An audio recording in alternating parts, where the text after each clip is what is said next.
నోరు విప్పి చెప్తారా? నిజముగా మీ హృదయంలో మీరు అంగీకరిస్తున్నట్లయితే చెప్తారా? నీకు వేరుగా ఉండి నేనేమి చేయలేనయ్యా, నీకు దూరముగా ఉండి నేను నా జీవితంలో ఏమీ సాధించలేనయ్యా. నువ్వు కావాలయ్యా, నీతో పాటు నేను నాటబడాలి, నీతో పాటు నేను ఫలించాలి. ఆయన లేకుండా మీరు ఫలించాలని ప్రయత్నిస్తున్నారా? కొద్ది కాలము ఫలించినట్టు కనపడుతుంది, కానీ ఎండిపోతుంది, రాలిపోతుంది, మరలా కనపడకుండా పోతుందండి. దేవునితోటి నడిచేవారు ఎన్నడెన్నడూ ఆశీర్వదించబడతారు, తరతరాలకు దీవెనకరంగా ఉంటాడు. ఈరోజు మనము ప్రశ్నించుకుంటూ ఏది దేవుడు లేకుండా మనము చేద్దాం అనుకున్నాం.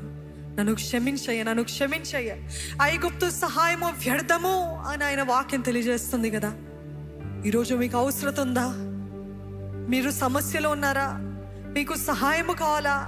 మీ రెండు చేతులు ఆయన వైపు చాచి చెప్తారా, దేవా నీ ఒక్కడివే నా దిక్కయ్యా, యెహోవా ఒక్కడి వల్లనే నాకు సహాయము కలుగుతుంది. ఆయన ఒక్కడే మన జీవితంలో కార్యము చేయగలిగిన దేవుడు. ఆయన ఒక్కడి ద్వారానే జరుగుతుందండి. ఏ మనుష్యుడు కాదు, ఏ ఉద్యోగము కాదు, మీ తలాంతు కాదు, మీకున్న నైపుణ్యత కాదు. దేవునితో పాటు నడుద్దామా? దేవునితో పాటు ముందుకు వెళ్దామా? దేవుడు లేకనే కదా ఈ గతి, దేవుని సన్నిధిని మీతో లేకనే కదా ఈ దుస్థితి మన జీవితంలో ఎదుర్కొంటున్నాము. నన్ను క్షమించయ్యా. ఎన్నో నిర్ణయాలు నీకు అంగీకారంగా లేకుండా తీసుకున్నాను. నిన్ను అడగకుండానే నేను పరిగెత్తేస్తానయ్యా, నేను తొందరపడ్డానయ్యా. నా జీవితంలో ఈ సమస్యకి గల కారణము నా తొందరపాటే. నీ చిత్తాన్ని వెతకలేదు, నేను అడగలేదయ్యా. నిజమైన ద్రాక్షవల్లి నీవే దేవా, తీగను నేనయ్యా, నీలో ఉంటేనే నేను ఫలిస్తానయ్యా. అడుగుతారండి, నాకు ఫలభరితమైన జీవితము కావాలని ఆశ ఉందా ఎవరికైనా? అడగని దేవుని సన్నిధిలో నాకు ఫలభరితమైన జీవితము దయచేయ. ఈ నిష్ఫలము నుండి నన్ను విడిపించు.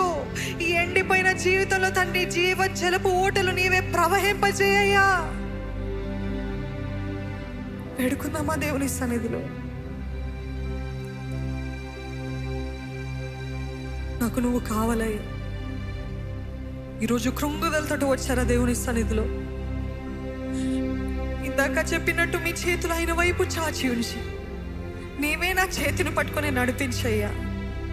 నా భారం నుండి నన్ను విడిపించి నాకు నెమ్మది దయచేవా, నాకు ప్రశాంతత దయచేవా.